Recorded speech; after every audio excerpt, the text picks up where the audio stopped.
కణ విభజనతో ప్రతి కణానికి ఇలాంటి auto repairing auto cleaning mechanism ఉంది.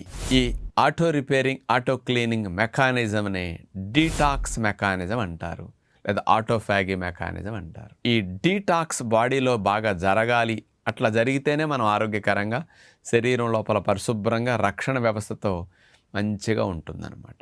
ఈ అందరూ డీటాక్స్ బాగా జరగాలి, డీటాక్స్ డైట్ అని చాలా బాగా తింటుంటారు. అన్నిటికంటే నెంబర్ 1 డీటాక్స్ చేసేది డైట్ కంటే కూడా వాటర్ అని ఎంతమందికి తెలుసు? అంటే జ్యూసులు, ఫ్రూట్స్, నట్స్, డ్రై ఫ్రూట్స్ ఇవన్నీ డీటాక్స్కి ఉపయోగపడతాయి. అట్లాగే లవంగాలు, గసగసాలు, దాల్చిన చెక్క, పసుపు, అల్లం ఇవన్నీ డీటాక్స్కి ఉపయోగపడతాయి అనుకుంటాం. వీటన్నిటికంటే ఎక్కువ ఉపయోగపడేది వాటరే. నీరు నెంబర్ 1 సూత్రధారి, పాత్రధారి డీటాక్స్కి. ఇప్పుడు మీరు తీసుకునే ఆహారాల్లో ఎరువులు, పురుగు మందులు, కార్బైడ్ వేసి